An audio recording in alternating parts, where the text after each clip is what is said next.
Andretti is being shown high up in the lineup on the computer, but we doubt that situation. We'll check it for you. And Unser Jr. moves inside of Bobby Rahal. And Unser Jr. now has second place. So the Gallus team already moving very quickly here, and Unser Jr. recognizing that if he is to have any place at all in winning this race a second time, he needs to move early. And look at young Al, he's going for it. No, can't do it there, it's too bumpy. It's not easy to pass right there. But the driver loses his timing a little bit. In the meantime, look at Andretti's white car way out in front. He's taken an advantage. Raul Boisel has come into the pits as the racing continues outside, and it is little Al moving past Theo Bobby as he set him up and took him. Straight away as they come onto the pit straight. Unser Jr. is set up trying to catch Danny Sullivan, but Danny Sullivan pulls a little bit away. Still Unser Jr. now as they come to peak RPMs, approaching 13,000 RPMs, closes in, and Little Al comes to the inside, and Unser Jr. picks the lead up again from Danny Sullivan. As I've said many times, Paul, there isn't anybody that can drive into a turn from high speed as deep as Little Al can. He knew that. I could watch him when he came off the hairpin, how hard he was crouching on behind back of Danny, and I knew he was going to try a pass right there. As he was charging up on the back of Bobby Rahal in a battle for fourth place as well, fifth place. And Unser Jr. as they come down, heading down Hurry Downs for the carousel, making that left. And boy, look at how fast Little Al was able to get under Rahal under braking. Pit straight, Emerson Fittipaldi, the pole sitter. The left side of your screen brings them down. The green flag is out, and already they're racing. Look at Unser Jr. as he darts well to the inside and begins to challenge Fittipaldi as Michael takes a wide line to the outside. And Unser Jr. for the moment pushes his nose ahead and picks up the lead. Just like Portland, but a different name. A spectacular move on the start. Her husband's progress. He's part of the scoring team up in the Gallus Craco pit area, and look at Little Al. Is he going to do it here? They come down to the very first turn. No. Okay, that's in line. That's his favorite place right there. We've seen him make two spectacular passes earlier on. Look at Michael Andretti gets sideways, has that power on. The rear end breaks away. Now Al Jr. will have a good run down this back straight. Unser Jr. comes to the outside, pulls along Michael Andretti, a fight for the lead. They're side by side. It'll be determined under braking, but there has been trouble here in races in the past. They get through smoothly, and Unser Jr. picks up the lead. Nice bit of driving for both drivers. And interesting today at the drivers' meeting, because of the configuration of the pit, they said, well, we can let you, if you want to, just come out and avoid the traffic. And they said, no, let's go with the same rule that we had last week. And there's Little Al Unser has taken second place under Mario Andretti at Andretti Turn. My goodness, Mario did it to Sullivan there. Now young Al has done it to him. Young Al. Just behind Little Al. Johansson delayed with that. Oh, down the inside. Has a little look down the inside. Look at Al Jr. Tries to line up both of them. Johansson up over the top of the curve at turn 11. Now what a great race this is, and here is Paul Tracy joining in the middle of this fight. It could possibly be costly to Tracy because no one here is going to give any corner. Here is Unser Jr. Again, that slightly unconventional line into the corner around Johansson. Picks up the position. Tracy comes in behind Johansson, trying to put him a lap down. Moves to the inside, can't get it. Rahal is there too. We can go back and take a look at the pass for the lead. This is from Unser Jr.'s onboard as they came down in the woods heading for 5. Down into turn 5. Now look the way he slides down. You hear that? Oh, one little correction there. Boy, Michael left the door open and he paid for it. Chasing Paul Tracy here in Long Beach, California, with Scott Goodyear looking strong behind him. And look at Mario and Unser Jr. as they go into the corner side by side. Remember a couple of years ago when they didn't get through there quite that smoothly. But Little Al now moves around Mario Andretti and picks up fourth place. For a leader is that the course is narrow enough where you can shut down the challenger, shut him off, shut the door. Unser Jr. continues to stalk the fourth place rider, Theo Fabi. Actually, Fabi in fifth now. Unser is sixth. Mario Andretti, the leader. There he goes. He made his pass. Went by on the inside. He's using the end of this back straightaway. Obviously, he's got the acceleration off of that corner to be able to put it on the other end. So he's using that to stay right in behind a guy and then whip out real quick and go for the position. The opportunity to come here and test. So they're just shooting with what they would use as their normal road course setup. Obviously, all those drivers are very close together. Unser Jr. makes a move on Mario Andretti. Teo Fabi closes in as well. So this fight that has been set up for several laps now becomes something very real. Mario sweeps to the outside. Teo looks for the inside. It's a battle for 10th place. For second place, Michael Andretti, Bobby Rahal, and Al Unser Jr. Here comes Rahal to try Michael again. He may just have him this time. He goes over to the inside of the course, moves past him, while at the same time, little Al comes to a wide approach to the corner, can't get around. But Rahal does pick up the second position. Little Al knew he couldn't get through right then. He's trying to cool his radiators. Remember, any bit of air that they get in their radiators helps. Now here goes little Al by Michael going in right into that left hand 120-degree turn. One of the places we said is a good place to pass. So little laps ago, it is the fourth lead change of the day, but the first time that anyone substantively got past Teo Fabi. This is that action just a few moments ago. It was on the long straightaway leading to the right-hander on the backside of the course. He was able under braking to force his way past the Porsche of Teo Fabi and pick up the lead. Once he has a slightly better setup than Rahal. We're going to watch him try and take that third place away. Derek, what's the best philosophy of the wet? You see here's Al Unser Jr. He stays off of Rahal's line, comes down inside him, and Al Unser Jr. picks up third. But Bobby Rahal's not going to give up. He's got his nose tucked right back in here. Nice battle for third place. Into the final turn now. Nice long straightaway just ahead. Michael Andretti has led from the green flag through the first caution. But Al Unser Jr. was able to move up as soon as the green flag came out the second time. Now he's right at the back of Michael's car. Al Unser comes to the inside. Michael tries to protect the line.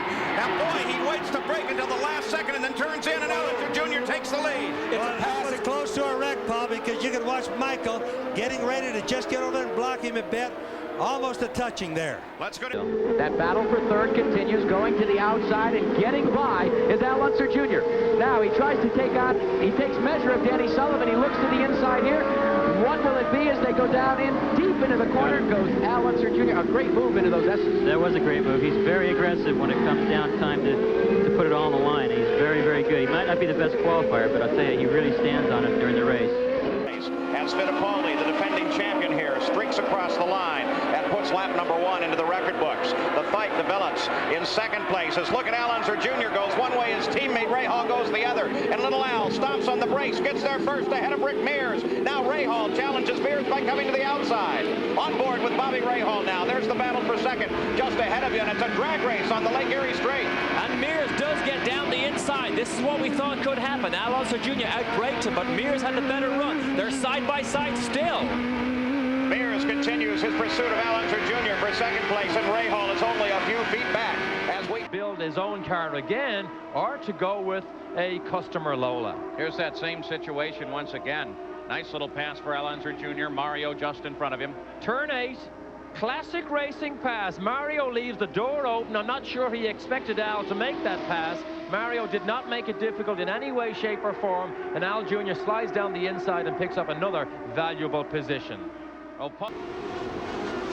And for the most part, as you can see, back behind little Al, the rest of the field seems to string out. So Paul Tracy is running alone at front. We look at the pass once again as he maneuvers on Robbie Gordon.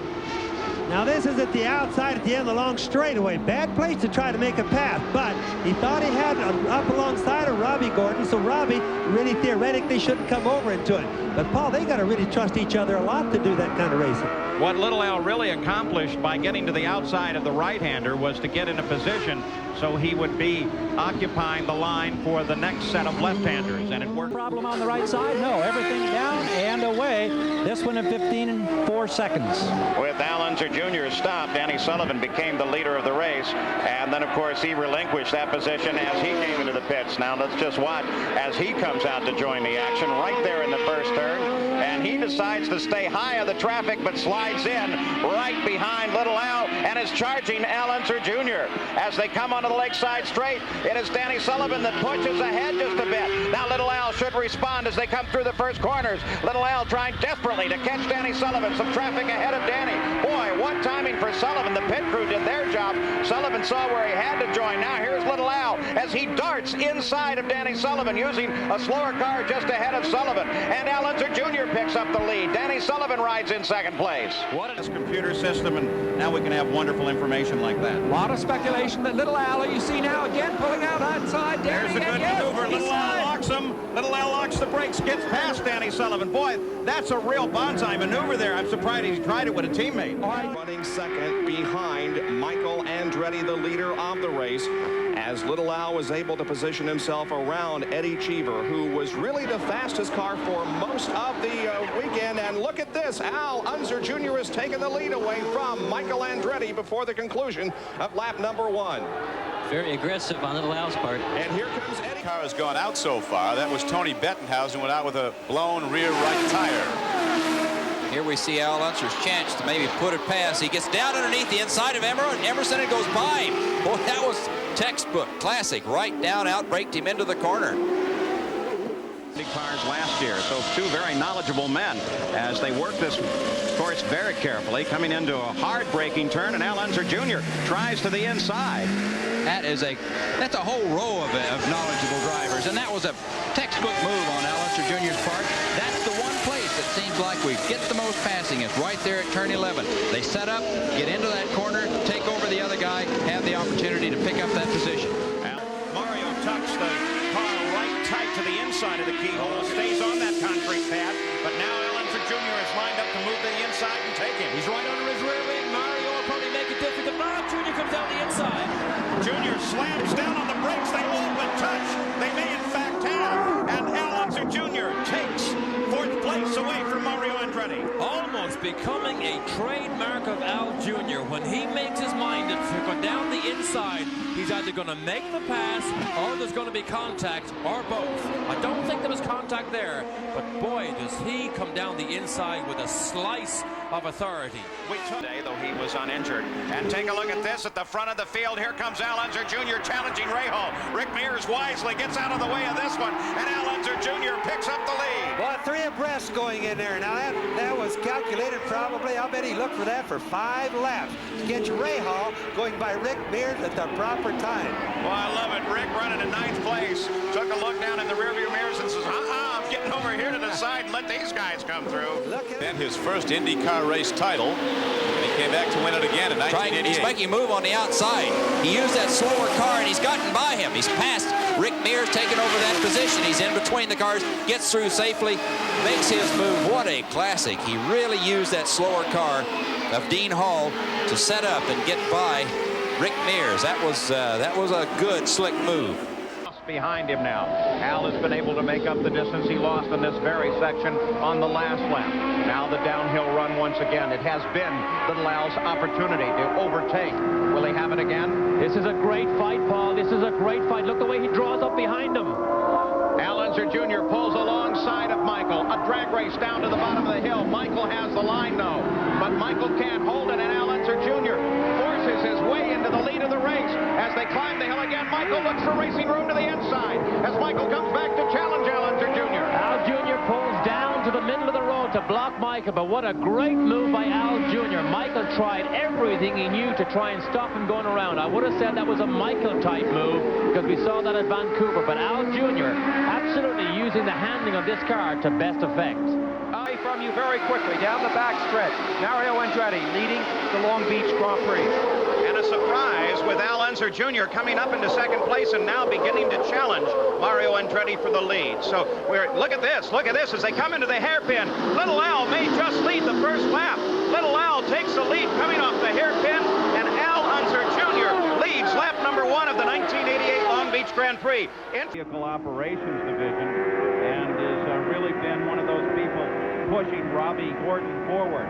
Al Unser Jr. now takes his move on Michael Andretti. This time it looks like it's going to stick. It's under very hard braking. He was braking all the way into the corner, but he used up too much energy, and Michael Andretti just turned inside him and moved back into second place. So difficult to make it stick. He was clearly down the inside. We saw Al Jr.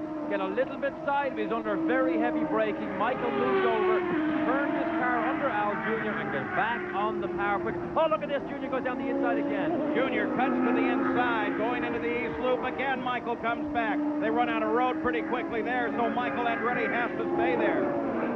A little bit harder if he can. He's pressing him very hard now already, looking for an opening, and the first lap isn't even over. Without question, the fight is underway to the final hairpin, leading onto the long straightaway on Shoreline, the critical corner on this course, and it's still Michael Andretti holding on to the lead. He separates himself a bit from Emerson Fittipaldi, and Rick Mears has dropped back.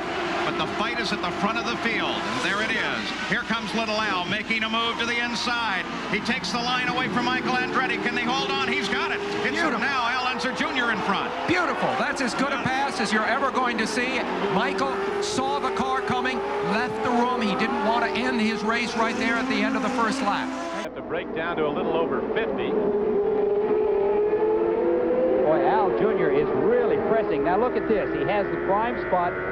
I don't know if he can do it. Emo is smart enough to be able to stay in the middle of the racetrack close to that inside wall. He knows that Al cannot go around the outside of him. So that was a brilliant move. Here, look, he's going around the outside. Al Unser has the line. He has the spot. We'll see if he can outbrake him into the turn and take the spot over. He does. Goes through the bell. No, he's in the slick part. He makes it. Right where Little Al made the pass was right where Emo plugged into the wall last year and went out of the race. Here's Rahal. Our cam aboard Bobby Rahal's car.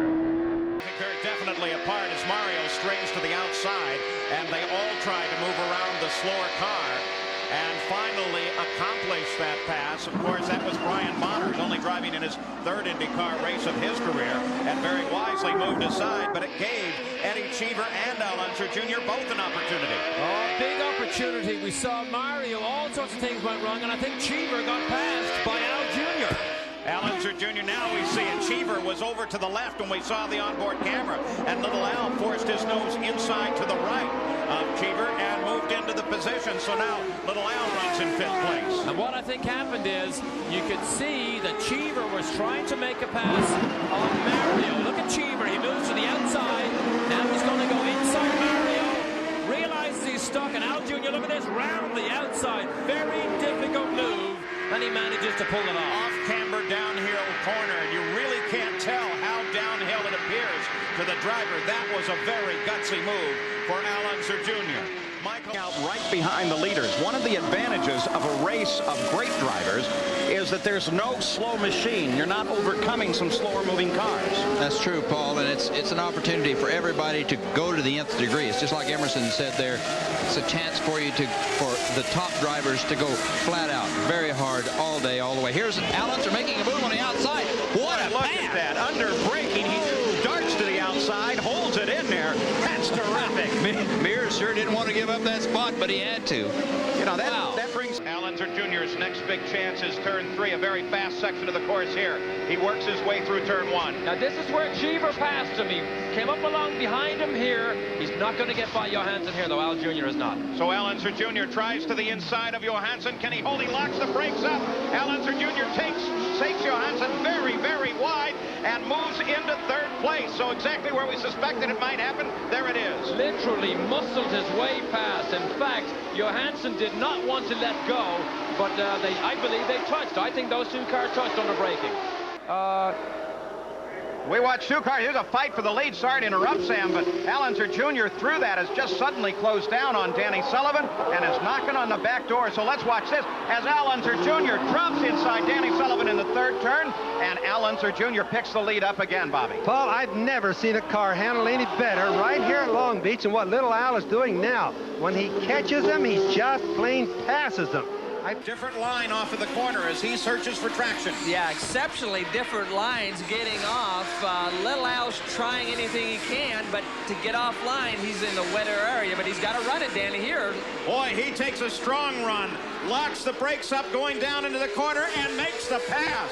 Boy, you talk about daring. Yeah, that's a good effort. You know, you just don't know if it's going to stop or not. You got to be so gentle with the brake pedal. If you just lock a tire up for an instant, it gets the car to sliding, and you just can't get it back when it's wet.